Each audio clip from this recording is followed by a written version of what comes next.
especially moguls in our community that's first generation American, raised by single moms, and defeating the odds every day.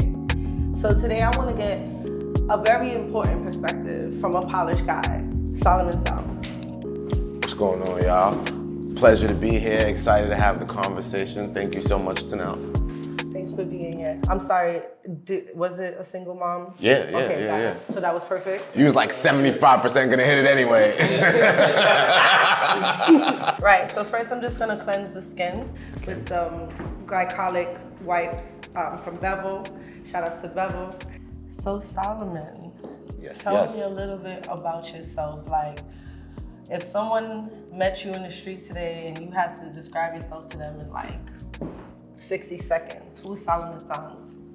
I'm a father, I'm an entrepreneur, I'm a thinker, I'm a helper, I'm a cool ass nigga.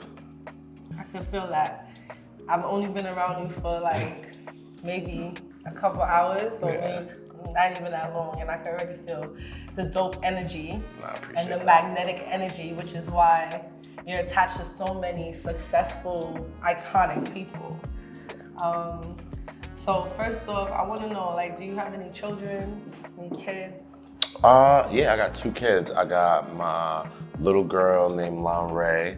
She's 4, and I have a son named Jase, who's 2. Oh, nice. Yeah. How does it feel being able to say, I have a son and a daughter? Like, you got blessed. Like, you got 2 experiences in one.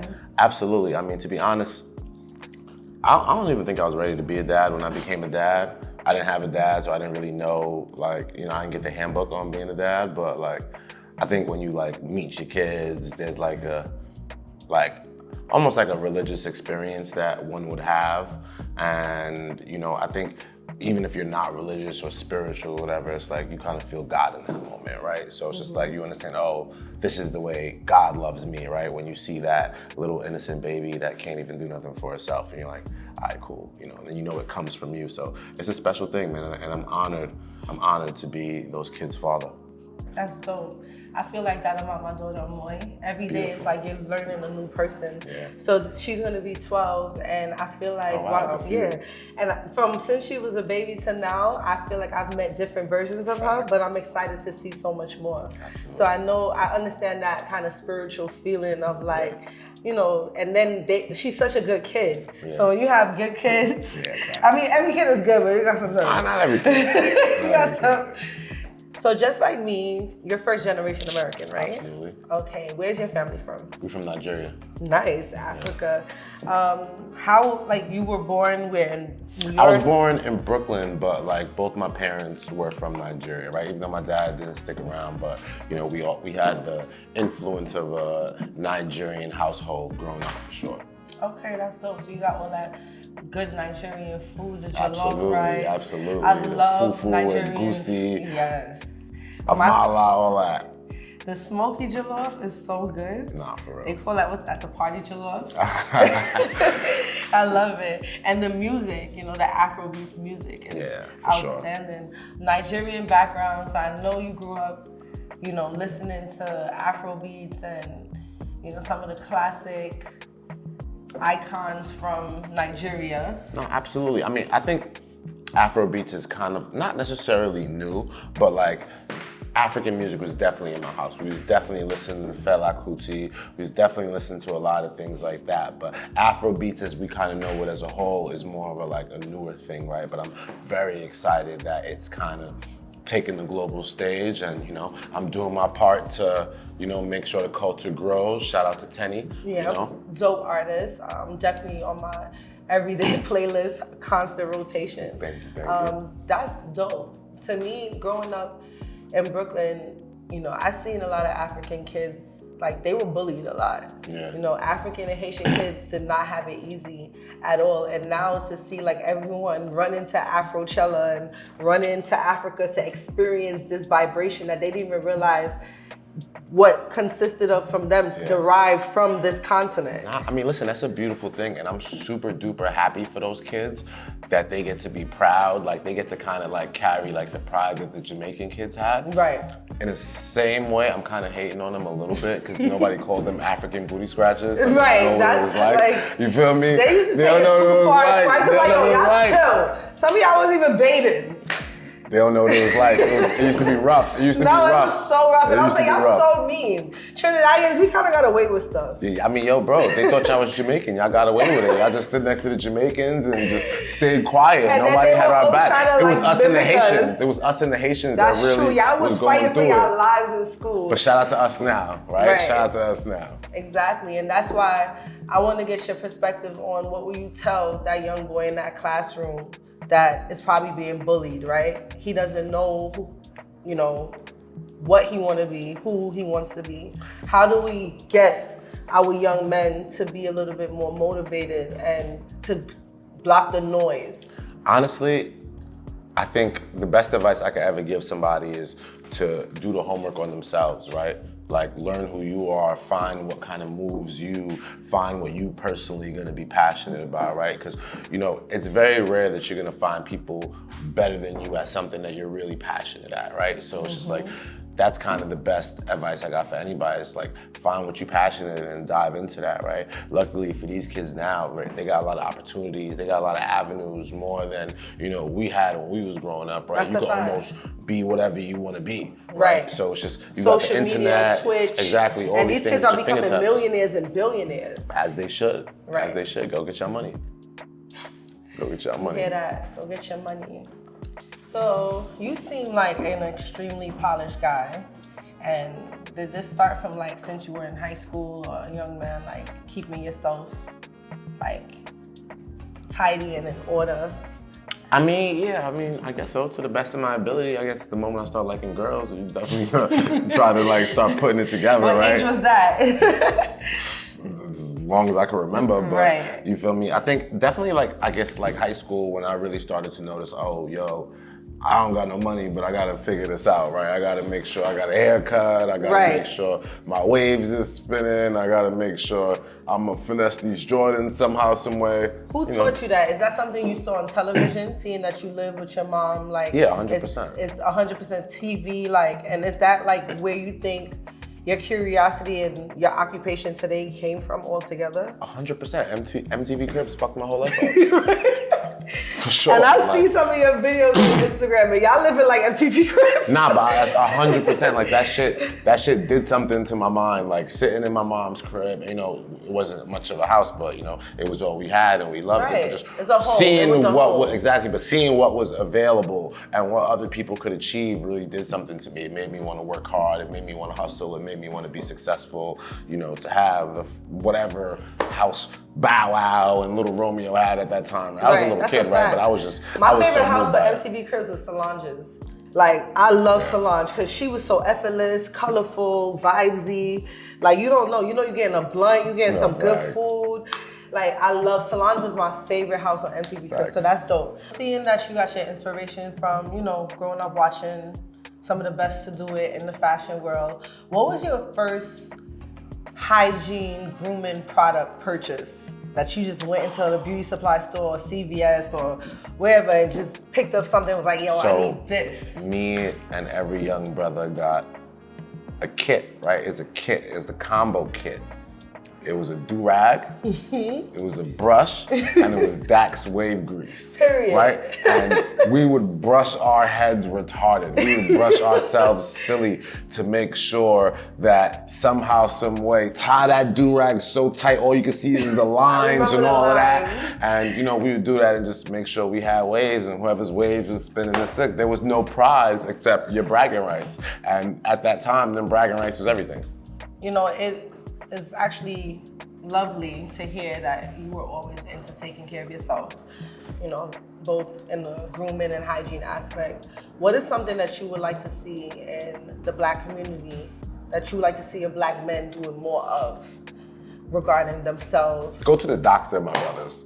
Go to the doctor. Go to the doctor, get that heart check, get that meat check.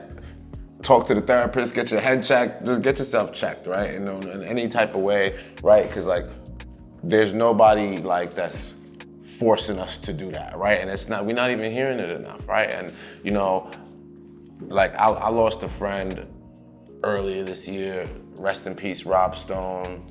You know, he had brain cancer. I don't think that's preventable or nothing like that, but the sooner you find out about the situation that your body is in, the better you could do to treat yourself for the long run, right? And, you know, a lot of this stuff is preventable, I think, in the way we live, the way we eat, the way we, you know, exercise. So just take care of yourselves, right? Nobody's gonna take care of you. Nobody coming to save you, right? So the best advice I got is just take care of yourself so you can be here for the people that matter to you, right? That's what I'm trying to do. And then one day, some of the people that matters to you the most won't be here anymore, and you only got to do it for yourself.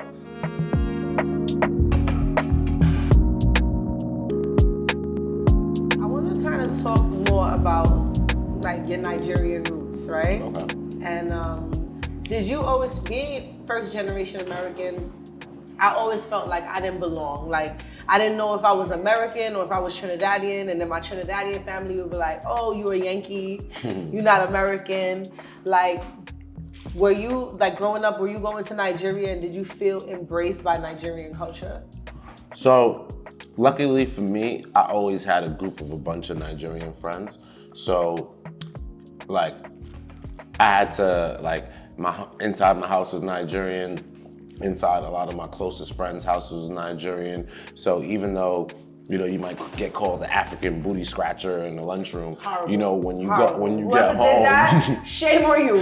Shame on you. You see this man, he's rich. Shame on you. This is a rich man. No, thank you for the inspiration. You know who you are. But on a serious note, it's just like, it's a beautiful thing when you're able to, I guess, share that culture with your friends, right? So, you know, my mom, you know, was obviously Nigerian, you know, she was, you know, running things, but she wasn't really home a lot, right? So a lot of the things I was picking up from my friends' parents and their older siblings or whatever the case may be, and they was kind of showing me the cool things about being, you know, African and just, you know, putting me on, and I was very, very, very grateful for that. That's dope, because, you know, growing up in Brooklyn, you walking home from school, sometimes your friends invite you over to eat.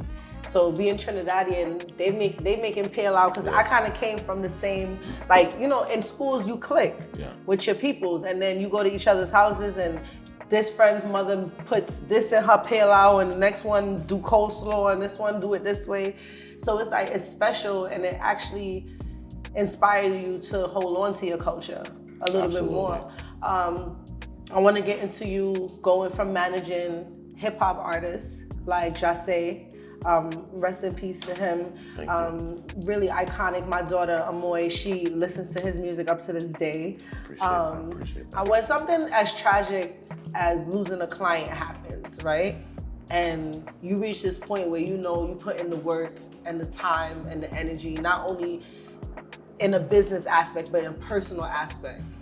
How do you pivot? How do you move on? How do you move on and continue a journey as a manager? And, you know. So, for me, I took a long break. Around the time Jase died, XXXTentacion, for, you know, whoever may not know. But around the time he died, I was kind of already thinking about what I was gonna do outside of him anyway. And I had a joint venture with Republic Records at the time. So I had, you know, technically my own label, and I was gonna go sign other artists and do, you know, whatever. But once he died, I was completely unmotivated to do anything in music for a long time. And I was just hurt, right? I felt robbed, right? We built so much in a short amount of time, and it kind of crushed me to, I guess, not have him here anymore, right? I felt like all, you know, my shot to show my genius was, I guess, taken away, or, you know, not even just with his life being cut short, all these things that were really terrible that I could have never fathomed. Like, truth be told, I thought he was gonna go to jail, right? But we could have beat that. Death was the last thing you were thinking. Death I was never thinking about, so it completely took me by surprise. So I was crushed for a long time, and then after a while, I started thinking about my life, my future. You know, luckily I was fortunate enough to where my primary motivation was no longer money. Right. So I was just like, yo, what am I gonna do? What became that motivation, if it wasn't money? Well, it became legacy, right? Even before I had kids, it was legacy, right? But it was his legacy, right? It was, I need to go back to work. I need to make sure his name is not forgotten. And then just even thinking about in my contributions to him and his legacy, he only had but so much music. It's not like I could keep putting out XXX music forever. But what I could do to, continue to promote his legacy and make sure his name lives on is go be the best manager and go be the best executive that I could be. And, make sure his name is always remembered in that way. So that's what I decided to do. I just went on a frenzy, signed a bunch of things, right? Do you have other business ventures outside of music? So music is my primary business, but I think I'm a serial investor, right? Like I've invested in a lot of other things, right? Like I invested in Liquid Death, the water company. I invested in Bojangles. I invested in Boxable. I'm a heavy art investor, right? I've been collecting art since probably like 2000. So you got like a Basquiat? So I don't have like a Basquiat. Like Basquiat, anybody knows, is like a $30, $40 million painting at least. You got one? Like, do you have one? I do not have a Basquiat, but I think I have tomorrow's Basquiat. Okay. Right? And I think so that's new artists, those are new artists, right? Like the next generation who's gonna be that great person, right? Like I have a phenomenal art collection that I hope to leave to my daughter one day. That's full of just amazing Black artists like Genesis Tremaine, like Phyllis Stevens, like Retina, like Teron Cooper Samuels, like Langston Alston, like Hebrew Brantley, Mr. Star City, so many amazing artists, right? That's a collection. That's a once in a lifetime collection. Yeah, when did you start your art collection? So I started my art collection, at least with the paintings that I have now, I would say 2017. It was the moment in my life where I finally had some disposable income to do something else with, right? So, I didn't know what to do with money. So I was like, I know art is a good investment. Let me do my research. And, I did my research and started, investing heavy into art. And it was a good investment, to say the least. Do you think that your hard work comes directly from your Nigerian roots? 100%, right? All I saw my whole life was my mom struggle, right? I never seen, up until I could retire my mom, I never seen her without 3 jobs, right? So all I knew— 3 jobs? 3 jobs, and she was a single mom with 2 boys, so all I ever seen was her hustle, right? So, I mean, she's chilling now, she lives in my guest house now, but like, all I seen my whole life was her hustle, right? So there's a certain level of that, to see a woman do that, right? There's something I think in a man that kind of like is a little bit of motivation to, want to save her from that, right? Like I remember before, I was successful, her house was in foreclosure, like shit was bad, right? And even though, she'll never remember this shit, but she'll never remember screaming at me to get a real job or whatever the case may be. But I knew that what I was doing just wasn't for me. It was for my mom, it was for the family that I didn't have yet. It was for, my future, it was for my lineage, right? So. That's fire, that's fire. Lineage is everything. And I think, I know that this show, Polished Perspective, definitely was birthed through my mom. Beautiful. My mother, she, God rest her soul. Yeah, she was definitely an inspiration. And there's something about watching your mother follow their dreams and, put an idea out there and make it successful. My mother used to throw boat rides for like 15 years, and they sold out every year. Caribbean boat ride parties? Trinidadian boat rides. It was a day ride, them joints. and you had to wear all white. And it was like, to me, every year watching this lady promote this and create something that was long lasting, and it taught all of us how to work as a team. It taught us how to put together an event, which you don't even realize she's building and giving you skills at the time. You just thinking, we about to party, And I remember one day my mom said to me, she was like, Teni, you're gonna have a show, or you're gonna be in a space where you could be able to really show your personality. And sometimes it's your mother's work ethic and their words and their prayers that really breathe that success and that life into you. So that's dope. Absolutely. So we're gonna play this game, boss move or nah. A manager's version of this or that for you, a boss, right? So Razak cream or Eucerin? Wait, what? Razak cream. Razak cream? What is that? You don't remember that thick cream with that heavy smell? It was in that pink and white bottle. All right, just forget it. Okay, my fault. I know. I thought you were talking about discharge. Vaseline or moisturizer? Oh, Vaseline. All right. Iris Spring soap on your face or facial cleanser? So I should say facial cleanser, but you bathe with Irish Spring soap? I don't bathe with Irish Spring soap, but I'm like whatever soap is in the joint. What soap you bought? I be having like a lot of soaps. Wait, hold on? So do you go buy? Are you the type of guy that goes out and buy your own skincare products and body products? So I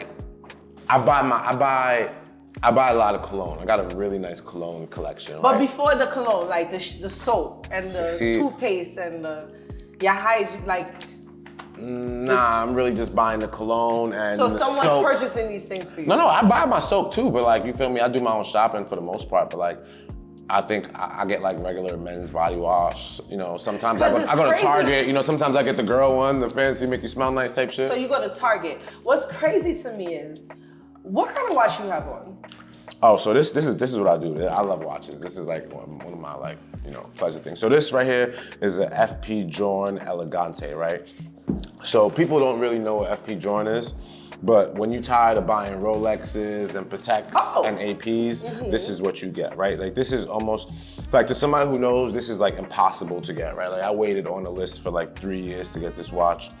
Like you watch Shark Tank? Yes. So you know the dude, Kevin O'Leary, the bald dude? Yep. The way he describes this watch, he basically says it's like buying a Picasso from Picasso while he's still alive, right? So you have a Picasso replicated watch. No, it's not a Picasso replicated watch. The analogy is basically he's such a genius, FP Journe is such a genius watchmaker, and he's making such a small, limited quantity. So they don't sell that watch at Saks?